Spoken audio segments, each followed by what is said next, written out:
Hello 12th class. Today we will study about our first lesson, A Girl with a Basket. बच्चों ये pros का आपका first lesson है। आप सबकी रिक्वेस्ट पर मैं बिल्कुल शुरू से ही पढ़ाना शुरू कर रही हूँ। हालांकि आर्ट और कॉमर्स स्ट्रीम में 3 चैप्टर हो गए थे। चलिए आइए शुरुआत करते हैं अपनी नई बुक प्रोज की। Our first lesson is A Girl with a Basket, written by William C Douglas. बच्चों इस चैप्टर को पढ़ने से पहले हम थोड़ा सा इस चैप्टर के बारे में बताना चाहेंगे। ऐसा होता है 1950 में विलियम सी डगलस जो हैं वो भारत की यात्रा पर आते हैं। हम सब जानते हैं बच्चों कि हमारा देश जो है वो 1947 में 1947 में आज़ाद हो गया था और अब विलियम सी डगलस के मन में इच्छा होती है कि मैं भारत घूमूं, भारत के लोग कैसे हैं इस बारे में जानूं। तो वो भारत की यात्रा पर हैं।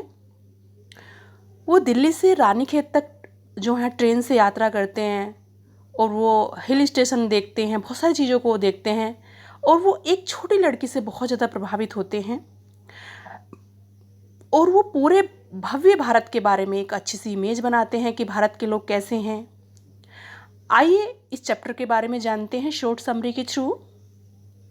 The author William C Douglas visited India in 1950। 1950 में लेखक जो हैं विलियम सी डगलस वो भारत की यात्रा पर आए। He went to Ranikhet an old British army hill station located in Himalayas. और उन्होंने जो है रानीखेत गए, वो जो एक बहुत पुरानी अंग्रेजी समय का हिल स्टेशन था लोकेटेड इन हिमालय और हिमालय के पास स्थित था। हिमालय क्या है बच्चों? हिमालय पर्वत, यानी हिमालय पर्वत के पास जो है ये आर्मी हिल स्टेशन स्थित था। He descended from the train onto the platforms as it stopped at every station that came in its way. तो लेखक क्या करते हैं? वो उतरते हैं ट्रेन से, क्योंकि यात्रा कैसे कर रही हूँ, बाय ट्रेन यात्रा कर रही हैं। वो प्लेटफॉर्म पर उतरते हैं एज इट स्टॉप्ड, जैसे जैसे वो रुकती है ट्रेन, क्योंकि वो ट्रेन हर जगह पर रुकती है, हर स्टेशन पर रुकती है, हर जगह से मतलब हर स्टेशन पर रुकती है। दैट केम इट्स वे, जो जो भी रास्ते में आते हैं। तो राइटर का रूटीन क्या है बच्चों? राइटर ट्रेन से अब भारत की यात्रा पर हैं और वो अपने मार्ग में जो जो भी स्टेशन आते हैं, जो जो प्लेटफॉर्म आ रहे हैं, वो सब पर उतरते हैं और लोगों से बातचीत करते हैं। The platforms were crowded with all sorts of people. जो प्लेटफॉर्म है वो देखते हैं कि हर प्लेटफॉर्म पर बहुत भीड़ है। किस तरह के लोग हैं वहाँ पर? कौन कौन लोग हैं? Sikh, Muslim, Hindu, soldier, merchants, priest, spotters, यानी उसमें उस भीड़ में हिंदू भी हैं, मुस्लिम भी हैं, सिख हैं, सैनिक भी हैं, व्यापारी लोग भी हैं, पुजारी भी हैं और कुम्हार और जो हैं बैगर्स, वहाँ पर भिखारी भी हैं एंड हॉकर्स और फेरी वाले भी हैं। Means every type of people meet to the writer. The author talked to the people on the station to discuss world affairs and major news topics to know their opinion. अब लेखक क्या करते हैं बच्चों? Talked to the people, लोगों से बातचीत करते हैं। किस विषय पर और कहाँ पर? ऑन द स्टेशन, स्टेशन पर ही वो उतरते हैं, लोगों से बातचीत करते हैं, मिल जाते हैं, घुल मिल जाते हैं लोगों से और डिस्कस करते हैं उनसे वर्ल्ड अफेयर्स की, संसार के देशों के आपस में क्या संबंध हैं, एंड मेजर न्यूज़, और मुख्य मुख्य जो न्यूज़ रहते हैं, समाचार रहते हैं, और क्या क्या टॉपिक, मुख्य टॉपिक हेडलाइंस हैं, उन पर जो है वो बातें करते हैं। क्यों करते हैं? ताकि वो so that he can know, ताकि वो जान सकें about the view of the Indian, ताकि वो भारत के विचारों के बारे में जान सकें कि भारतीय लोग कैसा सोचते हैं, क्या फील करते हैं। He saw jungles with grass higher than a man's head. उन्होंने रास्ते में क्या क्या देखा? देखा कि बहुत घने जंगल हैं और वो घास जो है वो आदमियों के सिर से भी ऊंची जा रही है, बहुत घने जंगलों से होकर के वो गुजरते हैं। He saw village having walls made of the mixture of mud and cow dung. उन्होंने गांव भी देखे और ऐसे गांव देखे जिनके घर जो है वो कच्चे थे, गांव वालों के घर कच्चे थे। किससे बने हुए थे बच्चों? मिक्सचर ऑफ मड, गारे मिट्टी से और गाय के गोबर से बने हुए घरों को लेखक ने देखा। The roof of the houses in those village had thatches made of grass and bamboos poles. उन्होंने क्या देखा कि जो छतें बनी हुई हैं गांव वालों की घरों की, वो किससे बनी हुई हैं? मतलब घास फूस से, छप्पर थे, उस छत की जगह पर छप्पर थे। Made of the grass and bamboo poles, जो किससे बने हुए थे? छप्पर घास फूस से और बांस की बल्लियों से बने हुए थे। The groups of young refugee children gathered him at one station. अब जो रूटीन था लेखक का, वो ब्यूटीज़ भी देखते जा रहे थे, गांव देख रहे थे, घर देख रहे थे और हर स्टेशन पर उतर भी रहे थे। आप देखिए क्या होता है बच्चों आगे। The group of young refugee children gathered him at one station. एक स्टेशन पर क्या हुआ, एक छोटे छोटे शरणार्थी बच्चों के झुंड ने, समूह ने उनको घेर लिया, इकट्ठा हो गए वो उनके चारों तरफ। अच्छा बच्चों, कौन थे ये बच्चे? ये बच्चे थे शरणार्थी बच्चे। जब देश का बंटवारा हुआ, when the division of two countries decreed, India and Pakistan में भारत का जब बंटवारा हुआ तो भारत दो भागों में बट गया था, डिवाइडेड बिटवीन टू कंट्रीज।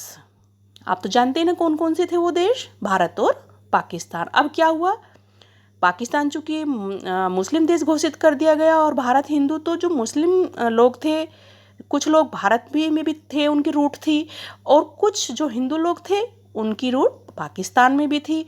अब जब उन्हें अपनी जगह, अपनी रूट जो प्लेस था, वो जब उनको चेंज करना पड़ा तो कुछ लोग जो है बेघर हो गए।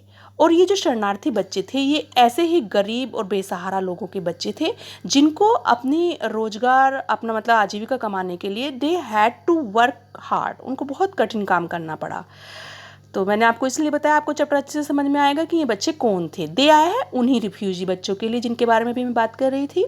ये शरणार्थी बच्चे बेच रहे थे हैंडमेड बास्केट्स, हाथ से बनी हुई टोकरियाँ ऑफ रीड। कैसी थी वो टोकरियाँ? बांस से बनी हुई थी, बांस की खपच्चियों से बनी हुई थी। एंड फैंस, और पंखे बेच रहे थे ये बच्चे। क्यों बेच रहे होंगे बच्चों, पता है आपको? क्योंकि ये बहुत गरीब बच्चे थे और अपने हाथ से बनी हुई चीज़ों को बेच करके अपना गुजारा, अपनी रोजी रोटी कमा रहे थे। The author bot A number of baskets and fans. अब पता है क्या होता है बच्चों, इस बीच में वो बिल्कुल टिड्ढी के झुंड की तरह राइटर पर झपट पड़े कि, और बार बार चिल्ला रहे थे कि हमारी टोकरी खरीद लो, हमारी टोकरी खरीद लो। और इसमें चैप्टर में ये भी आता है कि he could not understand the language spoken by the children but he could easily gas. लेकिन वो आराम से अंदाज़ा लगा रहे थे व्हाट दे वांट, कि वो चाहते क्या, क्या चाह रहे थे वो। The writer should buy our basket, कि लेखक हमारी टोकरियों को खरीद ले। अब क्या हुआ, लेखक ने बहुत सारी टोकरियाँ खरीद भी ली, पंखे भी खरीद लिए। Among the children a young girl of 9 years, एक छोटी सी लड़की थी 9 साल की। कितने साल की बच्चों? 9 साल की एक छोटी लड़की। उसने क्या किया, insisted to buy her basket. उसने अपनी टोकरी खरीदने के लिए दबाव बनाया। मतलब उसे लगा कि सब बच्चों की टोकरी लेखक ने खरीद ली है। And she was so unlucky, कि वो बहुत दुर्भाग्यशाली है, that she could not sell her basket to the writer, कि वो अपनी टोकरी नहीं बेच पाई। तो वो क्या करती है, she request the writer again and again in such a tone, बहुत that the writer felt pity on her. वो उस पर दया भी महसूस करता है। तो उसको लगता है कि इतनी छोटी बच्ची है, the money should be given to her, उसको थोड़े पैसे दे दिए जाए, शी वुड बी हैप्पी, वो बहुत खुश हो जाएगी। बट देखिए होता क्या है, वो खुश होती है या दुखी होती है, ये जानते हैं। द ऑथर प्लेस्ड, पहले जान लेते हैं लेखक ने क्या किया। उसके हालात देख करके उसको दया आई और वो क्या करता है, the author placed some money in her basket. क्या किया बच्चों, उसने कुछ पैसे, जो कुछ थोड़ा सा पैसे निकाले, उसने धन निकाला, कुछ कॉइन थे वो 30 कॉइन्स के लगभग, उसने जो है निकाले इन हर बास्केट। और कहाँ डाल दिए, प्लेस्ड, डाल दिए इन हर बास्केट, उसकी टोकरी में डाल दिए। In order to help her, किस वजह से डाल दिए, ताकि उसकी मदद की जा सके। Because the writer really wanted to help her financially, उसकी मदद तो करना चाहता था, लेकिन उसकी प्रॉब्लम क्या थी बच्चों, ही हैड नो प्लेस, उसके पास अब जगह ही नहीं बच रही थी। Already he had boat so many basket, बहुत सारी टोकरियों पहले ही खरीद चुका था। तो उसने क्या सोचा था कि शी वुड बी हैप्पी, लेकिन होता क्या है देखिए। द गर्ल दो वेरी पुअर, हालांकि लड़की बहुत गरीब थी। लेखक को कैसे पता चला वो गरीब थी, by seeing her condition, her tone clothes, है ना, उसकी स्थिति देख करके पता चल रहा था, फटे पुराने कपड़े पहने हुए है, तो बहुत गरीब थी। लेकिन क्या किया उसने, व्हाट शी डिड, देखिए, return the money with pride and graciousness, उसने वो पैसे वापस कर दिए पूरे स्वाभिमान और पूरी शान के साथ।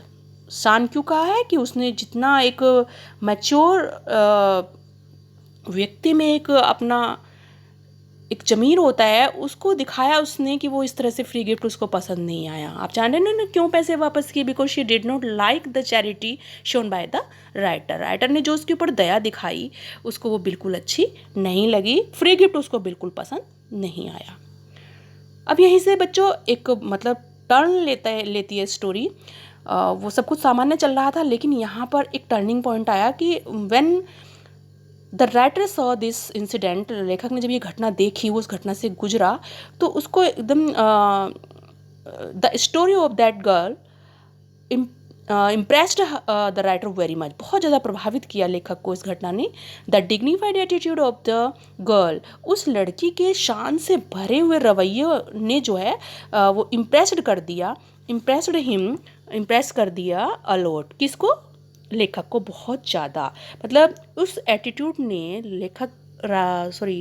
उस लड़की का जो एटीट्यूड था कि पूरी शान से पैसे वापस कर देना, किसी का दान ऐसे स्वीकार ना करना, इस वाली बात ने लेखक को बहुत ज़्यादा प्रभावित कर दिया। The author told Prime Minister Pandit Jawaharlal Nehru about the whole incident। और ऑथर ने पंडित जवाहरलाल नेहरू कौन है बच्चों? जानते हैं ना कौन थे वो? He was the first prime minister of India. तो तत्कालीन प्रधानमंत्री जो थे उनको पूरा घटना बताई एंड एक्सप्रेस्ड हिज लव, और उन्होंने ये बात जो है लेटर में लिख करके भारत के प्रति प्रेम भी प्रदर्शित किया। The author was very much impressed, लेखक बहुत ज़्यादा प्रभावित था with the decency and citizenship of people of India, Bharat के लोगों की शिष्टता, वहाँ के अच्छे नागरिक होने का जो प्रमाण दिया उस छोटी लड़की ने भी, इस बात से लेखक बहुत प्रभावित था। The wool incident gave him a glimpse of the warm soul of India. इस पूरे घटनाक्रम ने भारत की भव्य आत्मा की एक झलकी लेखक के सामने प्रस्तुत की। तो बच्चों मैं समझती हूँ कि बहुत ही डायडेक्टिक एक लेसन है हमारा ये, और आपको इसका समझ में भी आ गया होगा इसका थीम क्या है, इसका जिस्ट क्या है। अब हम पैराग्राफ वाइज इस लेसन को कल पढ़ेंगे और उसके बाद हम एक्सप्लेनेशन और क्वेश्चन आंसर करेंगे। ओके बच्चों, थैंक्स।